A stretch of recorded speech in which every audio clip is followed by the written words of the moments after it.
আমরা যারা রাজনীতি করি শুধুমাত্র বিএনপি না, সকল রাজনৈতিক দলের এটা দায়িত্ব, অন্যান্য সামাজিক সাংস্কৃতিক যে সংগঠনগুলো আছে তাদের দায়িত্ব, সবার মাধ্যমেই আমরা চাই এই এমার্জেন্সি যে মিজলস ভ্যাকসিন ক্যাম্পেইন যেটা এটাকে সফল করার। তো আজকে আমরা শুরু করলাম, এই ক্যাম্পেইন চলবে 21শে এপ্রিল পর্যন্ত। আমরা কোরবানির আগেই ক্যাম্পেইনটা শেষ করব।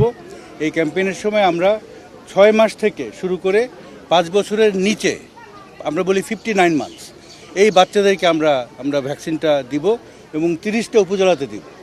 18টা জেলার মধ্যে 30টা উপজেলা। আমরা দেখেছি যে ওয়ার্ল্ড হেলথ অর্গানাইজেশন এবং ইউনিসেফ এবং আমাদের যে মিনিস্ট্রি অফ হেলথের যে MIS আছে, ম্যানেজমেন্ট ইনফরমেশন সিস্টেম, এই ডেটার উপরে ভিত্তি করে দেখলাম 30টা উপজেলাতে সবচেয়ে বেশি সংক্রমণ। তো আমরা এই 30টা উপজেলাতে এখন আমরা কাভার করব। আর এরপরে যেটা রুটিন, যেটা আমাদের ক্যাম্পেইন যেটা শুরু হওয়ার কথা ছিল জুন মাসের শেষের দিকে, জুলাই মাসের প্রথম দিকে, সেই রুটিন ক্যাম্পেইনের মতোই চলবে। এটা একটা এমার্জেন্সি ক্যাম্পেইন, যাতে করে বর্তমানে যে এই মিজলসের প্রাদুর্ভাব দেখা দিয়েছে এটাকে আমরা কন্টেইন করতে পারি। ভিন্নভাবে জানতে চাই, আপনি রাষ্ট্রের বড় দায়িত্বে আছে, আপনার মনে হয় কিনা বিগত দিনে কোনো ধরনের কোনো গাফিলতি ছিল কিনা এই সেক্টরে? খুব ভালো প্রশ্ন। আমাদের একটা বাচ্চাও যদি আজকে এই মিজলসের জন্য মারা যায়, এর জন্য জাতি হিসেবে আমাদের লজ্জা পাওয়া উচিত। কারণ বাংলাদেশকে 2025 সালে মিজলস ফ্রি হিসাবে, ইরাডিকেশন অফ মিজলস হিসাবে ডিক্লেয়ার করার কথা ছিল, কিন্তু খুবই দুর্ভাগ্যজনক। এটা আমাদের একটা বড়, আমি বলবো যে ইনএফিসিয়েন্সি, আমাদের ইনডিসিশন, আমাদের এই জটিলতার কারণে 2020-এর যে শেষ ক্যাম্পেইনটা হলো, আমাদের নিয়ম প্রতি 4 বছর পর পর ক্যাম্পেইন হওয়া, হ্যাঁ, মিজলস এবং রুবেলার ক্যাম্পেইন।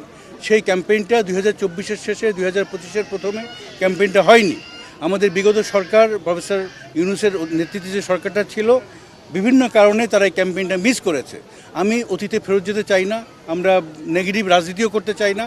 আমরা এখন সমস্যা হচ্ছে, এই সমস্যাকে আমরা এখন মোকাবেলা করতে চাই আপনাদের সবাইকে নিয়ে, এবং ভবিষ্যতে যাতে এরকম লজ্জাস্কর পরিস্থিতি বিশ্ববাসীর মুখে যদি আমাদের পড়তে না হয়, তার জন্য আমাদেরকে সবাই মিলে চেষ্টা করতে হবে। আমাদের পর্যাপ্ত যোগান আছে, আমরা এই কাজটা করছি যৌথভাবে।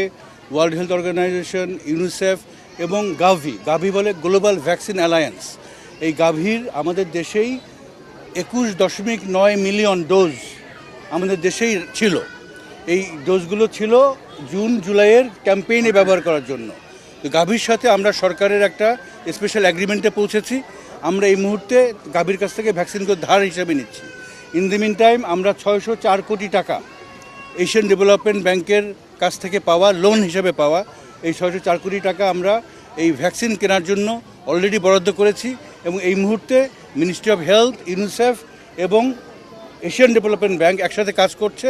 ইউনিসেফের যে সাপ্লাই ডিভিশন আছে কোপেনহেগেনে, তাদের মাধ্যমে এই 604 কোটি টাকার ভ্যাকসিন কেনার জন্য আমরা যেই মুহূর্তে এই ভ্যাকসিনগুলো কিনে নিয়ে আসতে পারবো, আমরা এই গাভি থেকে এখন যে ধার হিসেবে নিচ্ছি এটাকে আবার আমরা ফেরত দেব। এবং আপনি যে আমাদের সক্ষমতার কথা বলেছেন, আমাদের এই মুহূর্তে 30টা উপজেলার জন্য আমাদের এনাফ ভ্যাকসিন আছে, এবং আমাদের 30টা উপজেলার বাইরেও যেতে হয়, কারণ আমাদের 21.9 মিলিয়ন ডোজ আছে, আমরা তার বাইরেও যেতে পারবো। এবং ইন দ্য মিন টাইম আমাদের নেক্সট ক্যাম্পেইনের জন্য আমাদের নতুন ভ্যাকসিনও বাংলাদেশে চলে আসবে। সুতরাং ভ্যাকসিন স্বল্পতার কোনো রকম কারণ আমাদের নাই। টিকা গত 6 মাস পর্যন্ত বরিশালে বন্ধ আছে, যেটি যক্ষ্মা প্রতিরোধে কাজ করে। 6 মাস পর্যন্ত বরিশালের শিশুরা টিকাটা পাচ্ছে না। অল ভ্যাকসিনেশন ক্যাম্পেইন শুরু হবে এন্ড অফ জুন এবং আর্লি জুলাই। আবার নতুন রাউন্ড শুরু হবে, সব ধরনের ভ্যাকসিন দেওয়া হবে, তখন এগুলো সব কিছু কভার হবে।